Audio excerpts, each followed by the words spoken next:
This is a short demonstration of dynamic reports within Learning Journals. There are actually two types of reports in Learning Journals, dynamic and upload. This video concentrates on dynamic. There'll be another available for upload reports. So the first thing you need to do is log into your Learning Journals account. Once you're there, to get to the report management screen, if you navigate to the configuration tab at the top right, then click on the reports menu in the left hand side. This brings you to the manage reports screen. Now, as this account is brand new, there's no reports have been added here yet. So to get started, we click on the add report button. Now you need to give your report a title depending on what it is you're actually going to be reporting on. So for example, we can call it Health and Wellbeing Summary. Select the type of report that you wish to use. As I said, we're going to concentrate on dynamic reports here. And to activate it, you can check this box, click on Submit, and you can see that that report has now been activated. Clicking on the Questions tab, this gives you the opportunity to add in some content to the report, and this will allow you to give it structure and give your team something to frame their reports around. Now, we've used the example of Health and Wellbeing Summary here. So a good sample heading for this would be mental, emotional, social and physical well-being.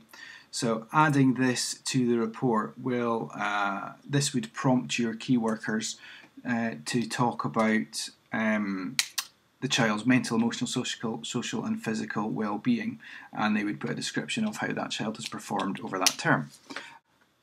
Another example of a health and well-being question or heading that you might want to add in there would be planning for choice and changes. Now when you add these in, it, as I say, it gives you a preview of the report here. Now you can move these headings up and down if you want to prioritise them differently. You can edit them or remove them using these controls down at the side. Clicking on the back button saves the report and takes us back to the Manage Report screen. Now we have to attach and associate a report with a term.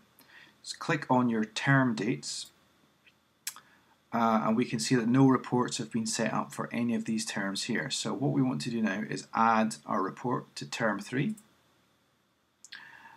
We can see again no reports have been set up for this term, but the report that we have created is now available for selection, and we can actually choose how many times in the term that this report will be required to be completed.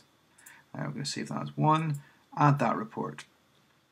So that has now associated the Health and Wellbeing Summary with term 3, and it will be required to be completed for each child once for this term. And we can actually check that by going to our children, choosing a child, editing their profile, and clicking on their Reports tab. Now we can see that the Health and Wellbeing Summary has now appeared. 1 is required to be completed this term. We so far haven't done any. So to complete that report, we bring up this pop-up window, and this is where the child's key worker would fill in their comments regarding, for example, the mental, emotional, social and physical well-being of this child. And the same can be done again for all the other headings in the report. Saving that report now gives us the option to view it, and when we view the report, it creates a PDF which we can now print or save or send on to the school and allow parents to view at parents' evenings.